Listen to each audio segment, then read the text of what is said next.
Hello tout le monde, j'espère que vous allez bien. On se retrouve dans une nouvelle vidéo pour apprendre à lire un graphique. Donc le graphique représente le cours d'un actif. Donc là ici on est sur la paire Bitcoin-dollar. Donc tout simplement, eh bien, ça représente les variations du prix du Bitcoin en dollars. Donc là actuellement nous sommes, la dernière bougie là est le 3 mai 2022 et à l'heure à laquelle je vous parle, il est à 38 456,52 $. Bon, il vient de bouger, mais vous avez compris le principe. Donc, au programme dans cette vidéo, pour apprendre à lire ce genre de graphique, on va voir les différentes unités de temps, les chandeliers japonais qu'on appelle aussi les bougies, les différentes tendances, comment les reconnaître, les supports et les résistances, et ensuite nous verrons quelques indicateurs. Voilà. Alors, pour commencer, les différentes unités de temps. Alors, si vous avez déjà vu la vidéo sur le paramétrage de TradingView, ou du moins comment essayer de se repérer un petit peu dans TradingView, vous avez peut-être une vague idée, mais ici, vous avez en fait tout ce qui est unité de temps. Donc là, moi, je suis en daily. Donc, ça signifie que chaque bougie que vous voyez là sur ce graphique représente une journée complète. Voilà. Donc ça peut bien évidemment se modifier. Je peux afficher une bougie est égale 1 seconde, 5 secondes, 15 secondes, 30 secondes, 1 minute, 3 minutes, 5 minutes, etc. Vous avez compris. D'accord ? Donc là, par exemple, si je mets en horaire, donc là, on voit que le graphique est beaucoup plus à plat. C'est tout à fait logique puisque les variations sont en horaire et pas en daily. Donc la volatilité est un petit peu différente forcément.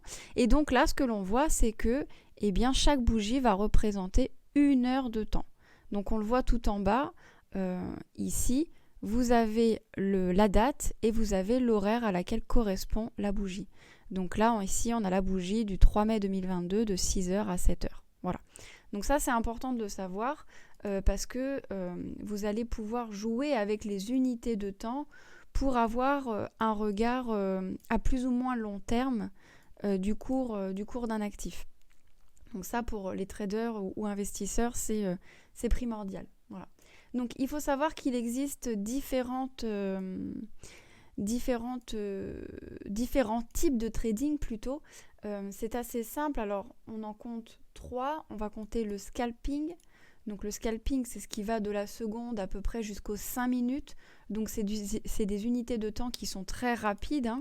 Donc c'est un type de trading, une forme de trading qui est assez difficile pour des débutants à mon sens. Mais voilà, qui se pratique bien évidemment. Et donc ça concerne donc les petites unités de temps. Ensuite, on va avoir le day trading, donc qui va aller du 15 minutes à l'horaire. Alors certains incluent aussi le 4 heures. Bon, après, moi je trouve que du 15 minutes à l'horaire, voilà, ça correspond bien au day trading. Donc là, c'est un petit peu plus simple à effectuer. C'est déjà un petit peu plus abordable pour des novices. En fait, ce qui va faire que c'est abordable ou pas abordable, c'est les signaux que vont nous envoyer les différents indicateurs et que va nous envoyer le cours. En fait, plus vous êtes sur des unités de temps basses et plus il y a des faux signaux et des pièges, alors que sur des unités de temps plus élevées, les faux signaux commencent à se faire rares. Voilà pourquoi je dis que c'est parfois compliqué pour des débutants de faire du scalping. Et ensuite, vous avez le swing trading. Donc le swing trading, c'est assez simple. Ça va du 4 heures au daily, à la semaine et au mois. Voilà. Donc là, c'est de beaucoup plus long terme. Donc quand vous ouvrez une position en swing trading, eh bien, elle peut durer plusieurs heures, plusieurs jours, plusieurs semaines ou voire même plusieurs mois. Et on peut même aller jusqu'à un profil d'investisseur où parfois on achète et on ne touche pas pendant des années. Donc voilà. Donc le scalping, je vous l'écris parce que je sais que parfois c'est plus facile d'enregistrer. Le scalping, le day trading et le swing trading. Voilà, donc ça c'est les trois types par rapport aux unités de temps. Voilà. Alors ensuite on a dit qu'on parlerait des bougies. Alors je vais essayer de zoomer pour que l'on se rende compte et je vais me mettre en daily. Voilà. Alors, je vais essayer de prendre une bougie qui est assez simple. Donc, vous avez bien vu, il y a deux couleurs de bougies, la bougie verte et la bougie rouge. Bien, c'est assez simple. On a une bougie qui est haussière en vert et une bougie qui est baissière en rouge. Alors, les couleurs peuvent se paramétrer. Vous l'avez ici avec la petite roue crantée. vous avez tout à fait la possibilité de changer le vert et le rouge. Je sais que certains psychologiquement n'aiment pas voir du rouge, donc ils changent les couleurs. Donc ça après c'est une question de préférence. Moi personnellement ça ne me fait rien, donc je laisse par défaut. Mais à vous de voir. Alors sur une bougie, il y a plusieurs indications. Il y en a 4 en réalité. Vous avez ici, alors attendez, je vais prendre, hop. Si on prend cette bougie baissière là, vous avez ici le haut de la mèche et le bas de la mèche. Alors, qu'est-ce que ça signifie ? Ça signifie que ce jour-là, le 21 avril 2022, le cours a atteint un prix maximal de 42 972 $ et un prix minimal à 39 770 $. Donc, ici, en fait, on a le plus haut. Hop, ici. Bon, je n'ai pas changé les couleurs, hein, c'est juste pour information. Et ici, le plus bas. Hop, on va enlever ça parce qu'il va nous embêter. Donc, le plus haut et le plus bas. Mais vous avez ce qu'on appelle le corps de la bougie. Donc là, c'est la partie plus épaisse que l'on voit ici. Okay ?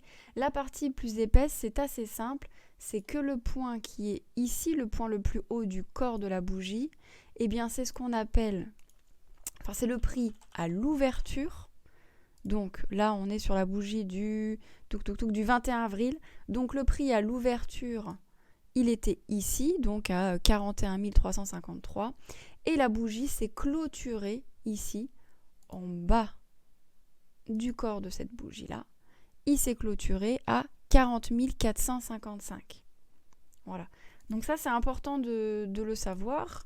Et donc ça, c'est la clôture. Hop. Voilà.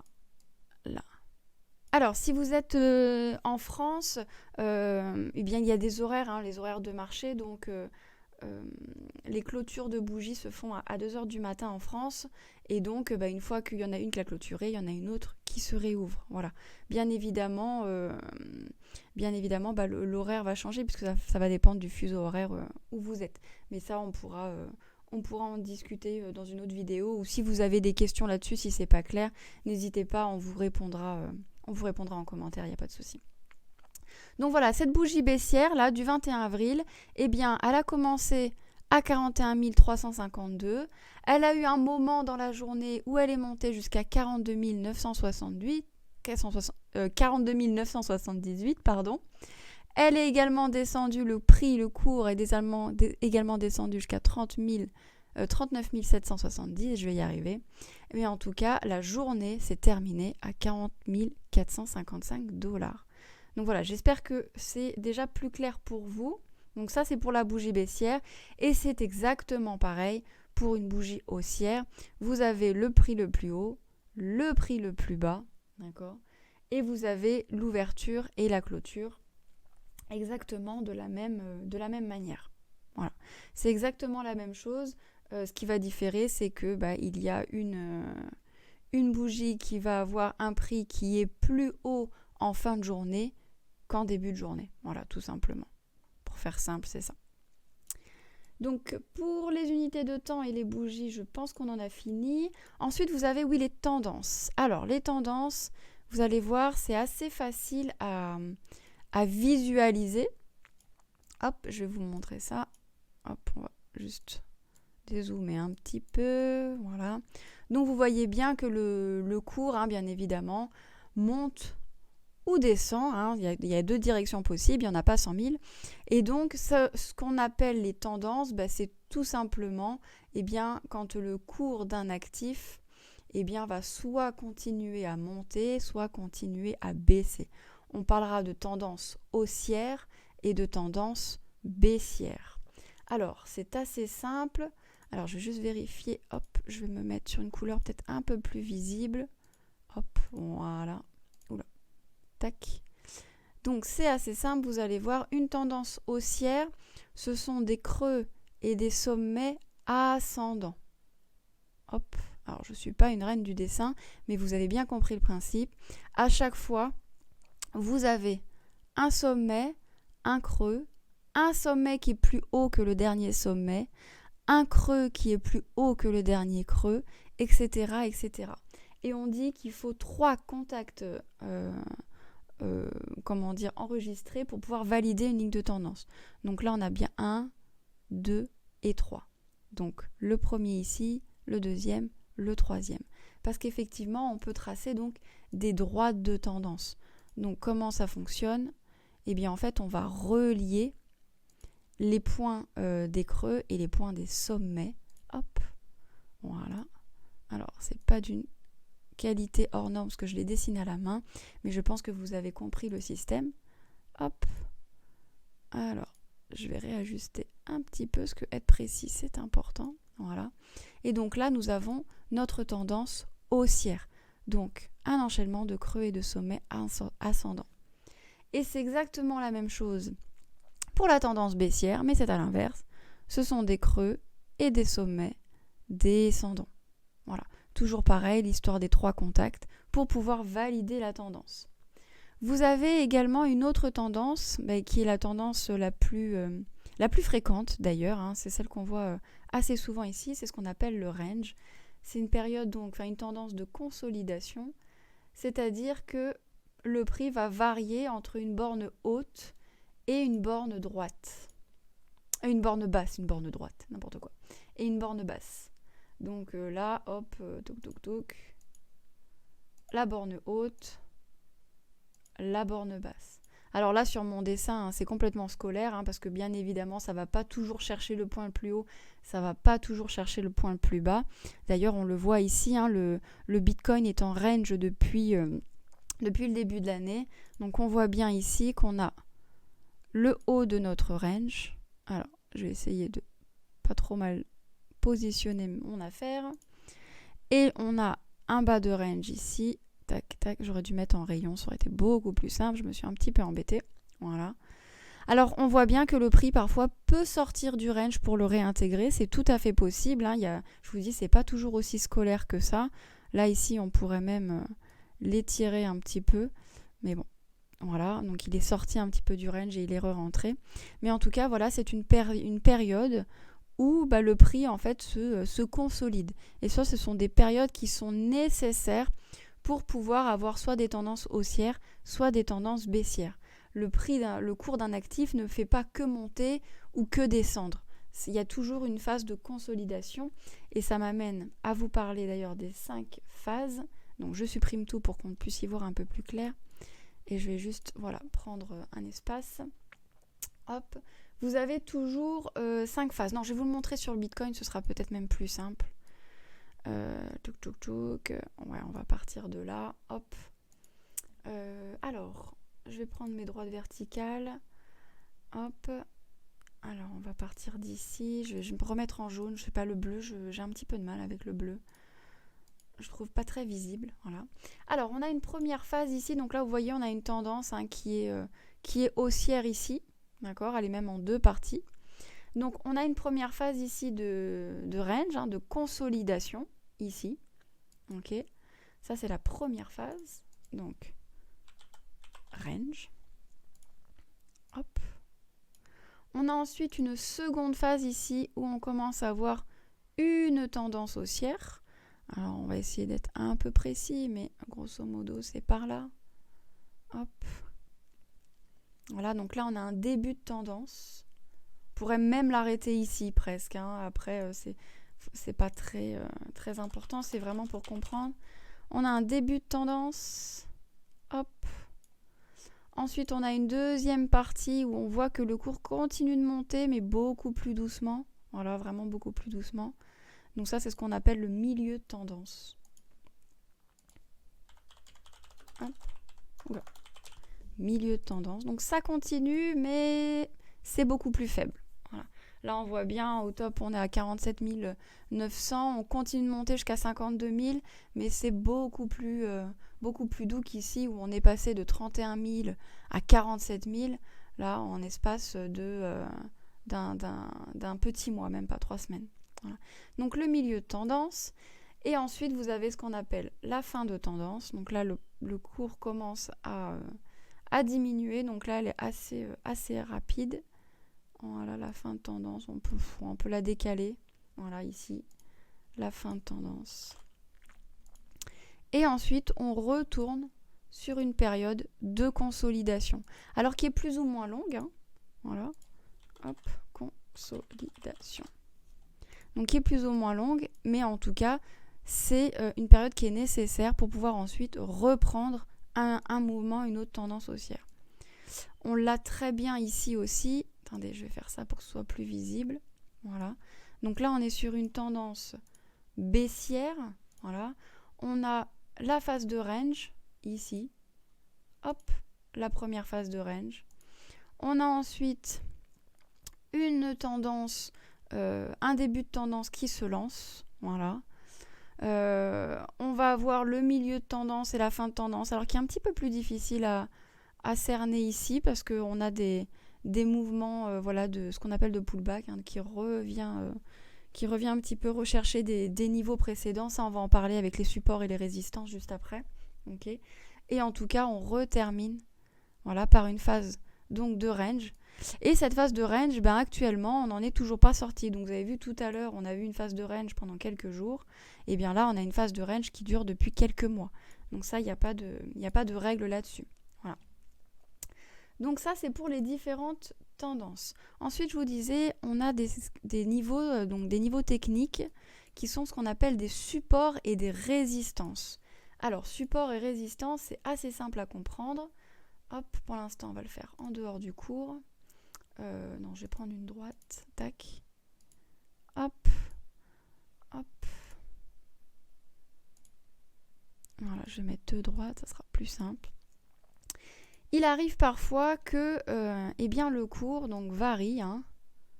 Voilà. Et puis, il se bute contre certains niveaux. Il n'arrive pas à dépasser ce niveau. Et donc là, à ce moment-là, c'est un niveau que l'on appelle résistance. Voilà. Donc ça, à ce moment-là, là, pour cette période-ci, on a un niveau qui est une période de résistance. Okay. On peut également aussi avoir un niveau qui sert donc de support, c'est-à-dire que le cours ne descend jamais au-dessus. À chaque fois, il se fait rejeter. Hein, il se fait rejeter et il rebondit sur ce niveau de support, sur ce niveau de prix. Voilà. Donc c'est ça un niveau de résistance et un niveau de support. Okay. Alors, ce qui est bon aussi à savoir, c'est que des niveaux de résistance peuvent devenir des niveaux de support. Ça, c'est tout à fait possible. Admettons ici, le prix arrive enfin à casser ce niveau de résistance. Okay. Il est fort probable que le cours revienne chercher ces niveaux-là, d'accord ? Et à ce moment-là, eh bien, l'ancienne résistance ici va devenir un support. Donc ça, c'est des indicateurs, hein, cette cassure ici, qui peuvent nous permettre d'encadrer en fait nos trades. Certains traders se servent de ça pour encadrer nos trades. Donc voilà. Donc on va essayer de trouver un exemple sur le Bitcoin. Oh, je ne vais pas m'embêter. Hop. Alors, de mémoire, je crois qu'on a des niveaux qui sont assez simples à comprendre. Voilà, donc hop, on va prendre le rayon, tac, tac, tac, rayon, hop. Donc là, on est dans une phase de range, ici, et on voit bien, alors peut-être je le mets en rectangle, ce sera peut-être plus simple, parce que c'est rarement un prix, mais c'est souvent une zone. Mais en tout cas, ici, là, on a, hop, ah, il me l'a pas. Je crois que ici, c'est tellement précis que je crois que je peux même le mettre en... Ouais. Je sais pas si vous voyez très très bien. Je vais essayer de zoomer un peu. On va mettre une ligne. Oh, par contre, le vert, c'est vraiment pas beau. Et je crois que c'est une question d'opacité. Tac, tac, tac. Ouais. Je vais pas y arriver. Voilà. On va mettre en jaune. Voilà. Bon, il est un peu épais, mais c'est pour que vous voyez bien. Hein. Donc là, ici, on a un prix. On a une zone où on voit que le prix s'est régulièrement fait rejeter. D'accord ? Donc là, on avait un niveau de résistance. On a cassé ce niveau de résistance et puis on est revenu le tester. Donc ça, c'est ce qu'on appelle un pullback. Hein, donc c'est assez fréquent. Mais en tout cas, le cours après est revenu le casser. Et là, on est reparti sur une tendance haussière. Donc c'est pour ça que je vous disais que ces niveaux-là, ces moments-là peuvent être utilisés pour et bien tout simplement encadrer les ouvertures de position sur vos trades. Une fois que donc la tendance est terminée, on voit que le prix est revenu chercher ce niveau technique et est venu rebondir dessus pour ensuite repartir sur la deuxième phase de la tendance haussière. Une fois ce petit bull run passé, on a eu la tendance baissière et là on voit que le prix est encore revenu chercher ses niveaux techniques. Donc ces niveaux techniques, ils sont importants à identifier parce que très souvent ils nous donnent plein d'indices. Voilà, pour interpréter ce que va faire le cours. Donc bien évidemment, ça reste que de l'interprétation, hein, on n'est jamais sûr de ce qui va se passer, mais ça permet d'avoir des indicateurs. Voilà. Et donc on y est revenu, et donc là pareil, hein, pour l'instant, sur le Bitcoin, on a différents niveaux là de support et de résistance. Donc on en a un ici, on en a un autre ici qui vient de se faire. Voilà. On a des niveaux de résistance ici. Voilà. Peut-être ici, ce sera un nouveau palier de résistance parce que si vous remarquez bien, eh bien on le retrouve ici. Hop. Voilà. Donc tous ces niveaux-là, voilà, ce sont des niveaux de résistance et de support. Donc c'est important de savoir les identifier. Ensuite, dernière partie de la vidéo, donc les indicateurs techniques. Alors là, des indicateurs techniques, il y en a énormément. Alors là, j'en ai pas d'inscrits sur ce TradingView-là parce que j'avais recréé un compte pour Crypto School. Mais c'est pas très grave, on va se servir de ceux qui existent. Il y en a énormément. Je me sers moi-même pas de tout. Hein. On a tous un peu nos préférés, d'accord ? Mais là, on va essayer d'en voir un qui est assez simple, qui est facile à comprendre. Donc, si vous êtes débutant, mais en tout cas, ces indicateurs, eh bien, ils sont nécessaires pour pouvoir interpréter, d'accord, le cours d'un graphique. Donc voilà, ça aide vraiment à... Alors, j'aime pas le mot prédire, mais là, je trouve pas, mais voilà, à interpréter l'évolution du prix. Et surtout, il nous aide à prendre les bonnes décisions pour le cas de personnes qui veulent... encadrer des trades, tout simplement. Ils peuvent également nous servir à repérer des tendances, à anticiper les retournements de tendance, etc., etc. Alors, on va prendre une qui est très simple, c'est la moyenne mobile. D'accord ? Alors, la moyenne mobile, donc là, elle s'est affichée ici en jaune. Je pense que tout le monde la voit. Et donc, la moyenne mobile, c'est assez simple. Ça indique en fait la valeur moyenne du cours d'un actif sur un certain nombre de périodes. C'est comme si on avait lissé le prix, d'accord, par rapport à un nombre de périodes que l'on choisit. Donc là, ici, vous avez l'indicateur ici, donc la MA20, d'accord, donc ça se paramètre, hein, bien sûr. Donc là, le style, si vous avez vu la vidéo, vous savez comment faire, on peut changer les couleurs, l'opacité, etc. Et là, moi, j'ai choisi de mettre les MA 20, mais je pourrais mettre les MA 50, je peux mettre les MA 200, etc., etc. Hein, c'est pas du tout un souci. Les plus utilisés, il y a la 9, la 14, la 18 aussi qui sert pour le biais institutionnel dont on va parler tout à l'heure, la 20, la 50 et la 200. Voilà, après, vous pouvez mettre ce que vous voulez, mais il y a quand même des moyennes mobiles qui sont un peu plus utilisées que les autres. Voilà. Et donc, qu'est-ce que ça signifie donc ?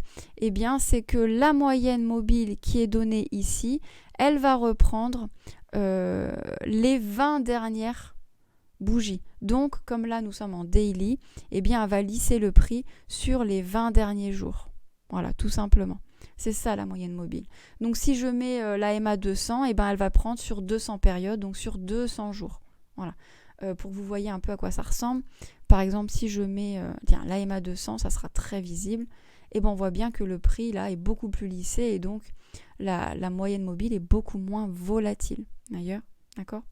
Et donc, d'ailleurs, ça j'avais pas prévu, mais on voit bien que d'ailleurs ces moyennes mobiles font parfois office de support et de résistance. Là, ici, par exemple, on voit qu'elle a fait office de résistance. Le cours est venu taper cette moyenne mobile et a été rejeté. Voilà. Ça, c'est un exemple. Je vous en parle là parce qu'il y a l'occasion qui se présente. Mais en gros, c'est ça. Voilà. Alors, ces moyennes mobiles-là, elles permettent plusieurs choses. Elles permettent de vérifier le sens de la tendance, tout simplement. Alors même si c'est visible à l'œil nu, hein, et puis en plus vous avez vu tout à l'heure comment on caractérise une tendance. Donc elle permet de vérifier la tendance, mais aussi son degré de santé. Est-ce qu'on est plutôt sur un début de tendance ou plutôt sur une fin de tendance ? Vous voyez, tout à l'heure, j'avais un petit peu de mal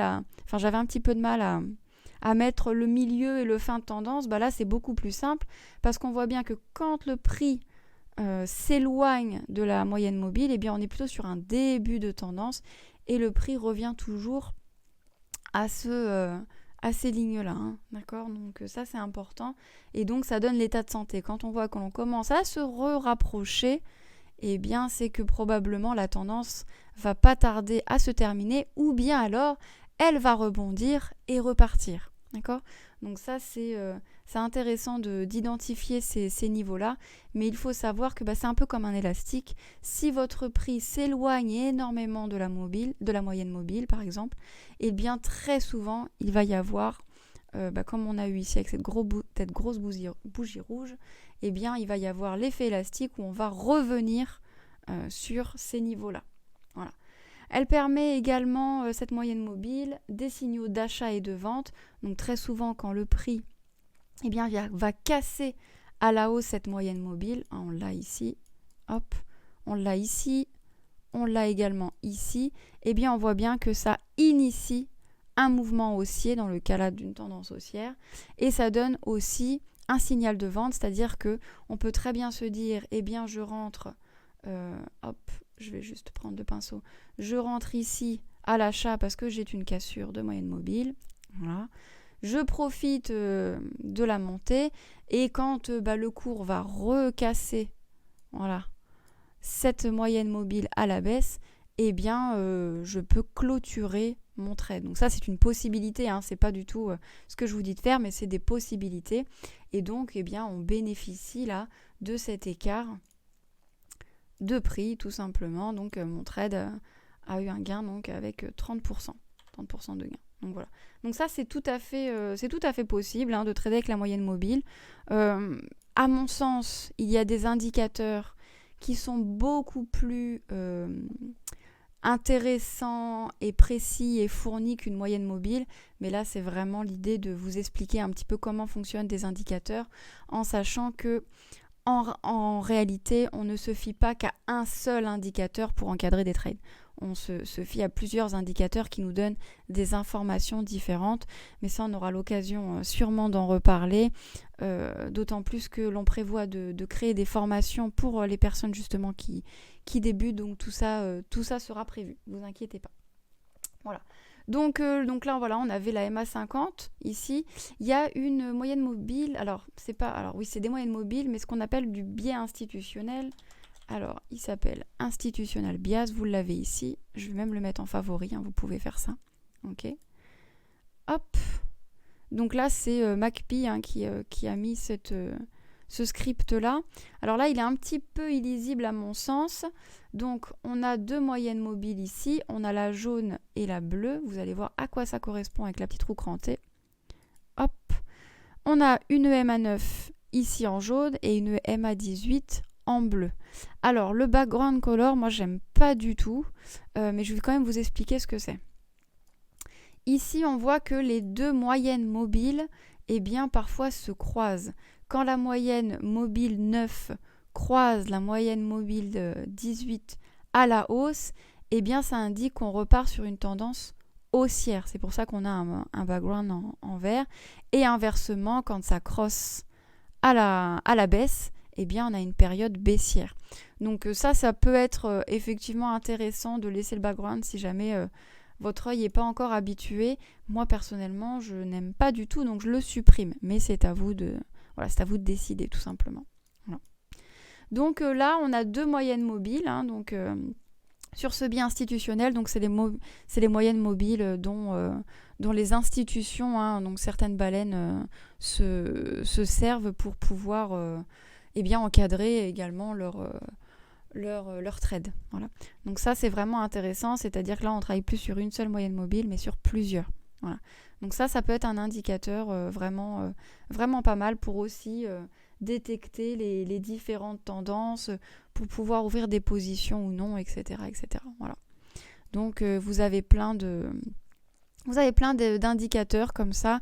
Donc là, on a plutôt vu des indicateurs sur la localisation, sur le prix, mais vous avez des indicateurs également qui vont vous donner la force, la puissance qu'ont les acheteurs ou les vendeurs dans différentes situations.